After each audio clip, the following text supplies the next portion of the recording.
Stock markets falling and the world's biggest economies vowing retaliation. This in response to President Trump announcing an across-the-board tariff of 10% on all imports coming into the United States starting this weekend. And for some 60 countries, the rate is even higher. Futures have been down sharply this morning. You take a look at it right there ahead of the opening bell coming next hour. The NASDAQ down just shy of 4% at this point. China, hardest hit by the tariffs, responded overnight to the tariffs, saying that it will, quote, safeguard its own rights and interests.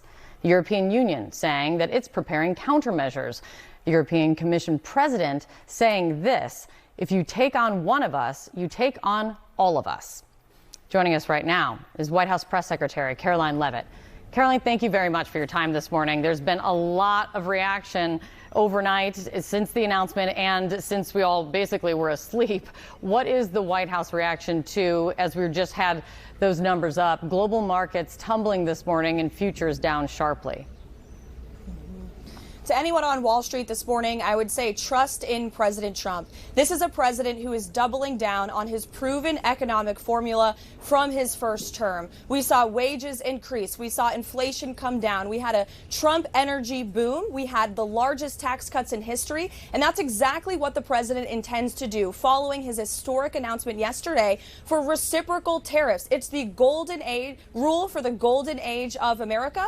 And the United States of America is no longer going to be cheated by foreign nations around the world. And as the president declared yesterday, this is indeed a national emergency. We have a $1.2 trillion trade deficit and counting. We've had 90,000 factories close in the last couple of decades. Since 1997, Americans have been put out of 5 million manufacturing jobs. These are not just statistics. These are real American lives that have been impacted. And it's about time we have a president who actually does something about it. This is going to restore more wealth, more jobs, more economic prosperity to our great country. The foreign minister of Norway in Brussels for NATO meetings said this morning that the tariffs could violate an article of the NATO treaty that orders members to promote economic stability and collaboration. If this is a breach of the NATO treaty, will the president reassess his approach?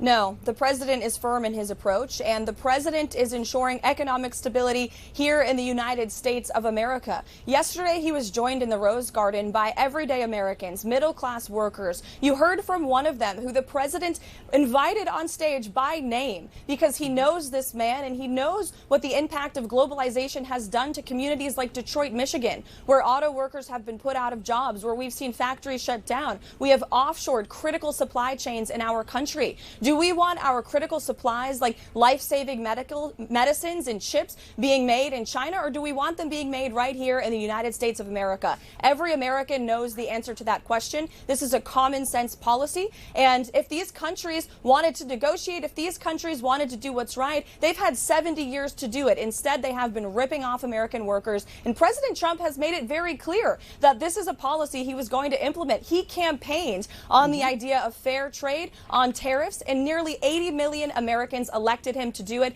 and he is delivering. You talk about the impact on everyday Americans. I wanted to ask you about that because the impact on farmers is a big concern I've heard voiced by many Republicans like Senator Thom Tillis of North Carolina. I want to play for you what the senator has said and also what a local farmer in North Carolina is saying. Anyone who says there may be a little bit of pain before we get things right need to talk about farmers who are one crop away from bankruptcy. They don't have time. In western North Carolina alone, Helene caused over $2.5 billion of crop losses. These tariffs are pouring salt in a wound that is just now beginning to heal. To that farmer, the president says what?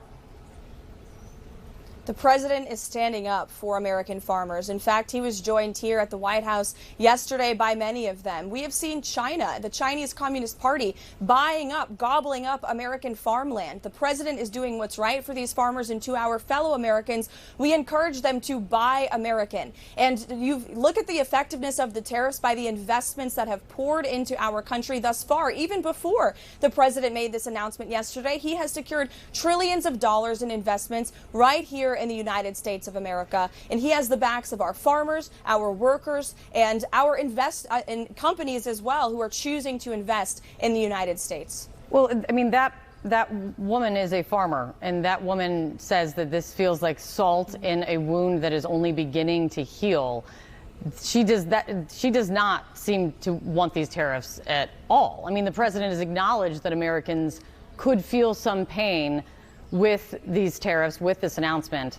How much pain is the president comfortable with Americans feeling, even on a temporary basis? Well, again, to that a wonderful American farmer, the president has your back, and he wants to protect you and your family-owned farm. That is the point of these tariffs. As far as are you going to do anything to ease the pain? Absolutely. We're working on that every single day. The American people and the naysayers need to look at the whole of government economic approach that this administration is taking. The president has already launched a massive deregulatory agenda, which we know has saved the American taxpayer millions of dollars. He is also unleashing the might of our American energy industry, which we know is the greatest driver of inflation. It's one of the many reasons we had an inflation crisis in the previous administration. The president is unleashing American energy to bring down the cost of living in this country. We also know, again, in the president's first term, while he effectively implemented tariffs, wages went up. The median wage in America went up by $6,500. And so it is the goal of this president to have higher wages, less inflation, and tax cuts. That's the second step of the Trump economic agenda. More money back into the pockets of hardworking American. No taxes on tips, overtime, or Social Security. We're counting on Congress to get it done, and that's the next step of the Trump economic boom.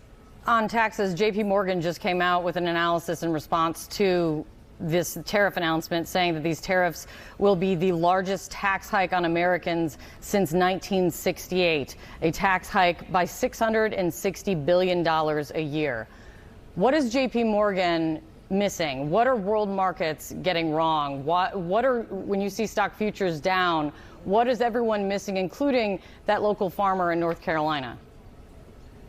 Well, they're missing the massive revenue that these tariffs are going to bring into the United States. Trillions and trillions of dollars in investment, which leads to more jobs in American communities, higher wages, more money in the pockets of hardworking Americans. In the most immediate, I mean, these farmers, as Tom Tillis says, farmers are one crop away from bankruptcy. That farmer doesn't have time to wait for tariffs to work their way into the system, the benefit of it to work its way into the system at all. This is going to mean higher prices for Americans. In the most immediate, that's why I asked the question, how much pain on a temporary basis is okay? What's the standard that the president is looking at in terms of how much pain Americans can feel on a temporary basis that he's okay with?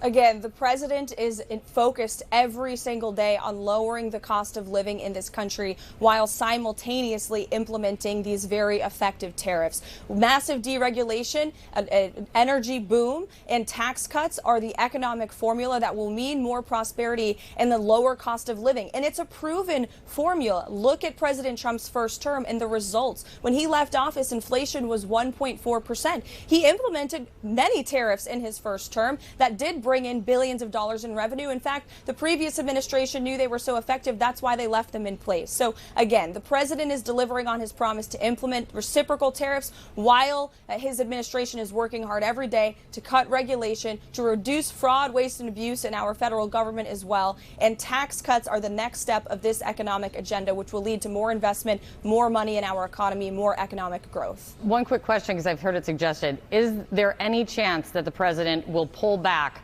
on implementing these tariffs before they go into effect this weekend? The president made it clear yesterday this is not a negotiation. This is a national emergency. He's always willing to pick up the phone to answer calls, but he laid out the case yesterday for why we are doing this. And these countries around the world have had 70 years to do the right thing by the American people, and they have chosen not to. They have ripped off American workers. They have taken our jobs overseas. The president is putting an end to that yesterday. Caroline Leavitt, White House press secretary, thank you for your time this morning. John.